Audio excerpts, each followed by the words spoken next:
تو قرض ادا کرنے کی اگر پوری پوری قدرت ہے تو قرضہ لے کے بھی آپ قربانی کر سکتے ہیں۔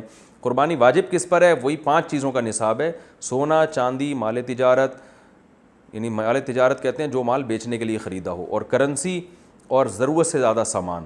یہ 5 چیزیں اگر کسی کے پاس 52.5 تولہ چاندی کے برابر ہیں، یا 5 یا 4 چیزیں ہیں، یا 3 یا 2 یا 1 چیز بھی ہوگی، تو اس پر قربانی واجب ہے۔ بقرعید کے 3 دنوں میں اگر اتنی چیزیں رہتی ہیں تو لم سم 40-50 ہزار کی مالیت کا اگر کسی کے پاس یہ سونا، چاندی یا تجارتی مال یا ضرورت سے زائد سامان اگر موجود ہے تو آپ پر قربانی واجب ہے۔ استعمال کی چیزوں پہ قربانی نہیں ہوتی۔ آپ گھر میں کروڑوں روپے کا بھی گھر ہے لیکن اگر رہ رہے ہیں یا کرائے پر دیا ہوا ہے تو قربانی واجب نہیں ہے آپ پر۔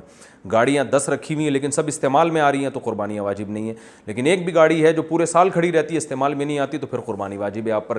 تو 40-50 ہزار لم سم مالیت کا کے رقم کا جو شخص مالک ہوگا، اچھا قرضہ بھی مائنس کیا جائے گا اس میں سے، قرضہ مائنس کر کے اتنی رقم، تو اتنی رقم اگر آپ کے پاس ہے یا اتنی رقم کا سونا چاندی وغیرہ ہے آپ کے پاس، تو پھر اس میں سے آپ پہلے گیس بجلی کا بل اور ضروری راشن کا خرچہ نکالیں گے۔ نکالنے کے بعد اگر اتنا بچتا ہے تو پھر آپ پر قربانی واجب ہے۔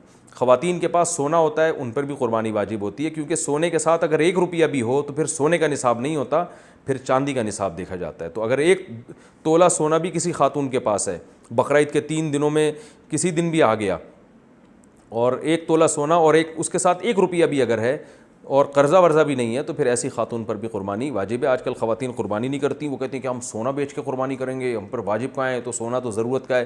بھائی سونا ضرورت کی چیز نہیں ہے، کھانا پینا، لباس، گھر، یہ ضرورت ہے۔ سونا ایک اضافی غریبی ہے، انویسٹمنٹ کے لیے لوگ رکھتے ہیں، تو اس لیے سونا اگر آپ کے پاس ہے تو اس کے زکوٰۃ بھی دینی پڑے گی، قربانی بھی کرنی پڑے گی۔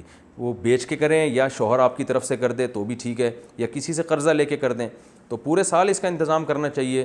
قربانی، یہ صدقہ فطر اور زکوٰۃ، یہ 3 چیزیں تو واجب ہوتی ہیں، تو پورے سال جو ہے اپنے پاس اتنے رقم مہینے میں جوڑ کے رکھنے چاہیے کہ جب یہ چیزیں واجب ہوں تو آپ شرعی ان حقوق کو ادا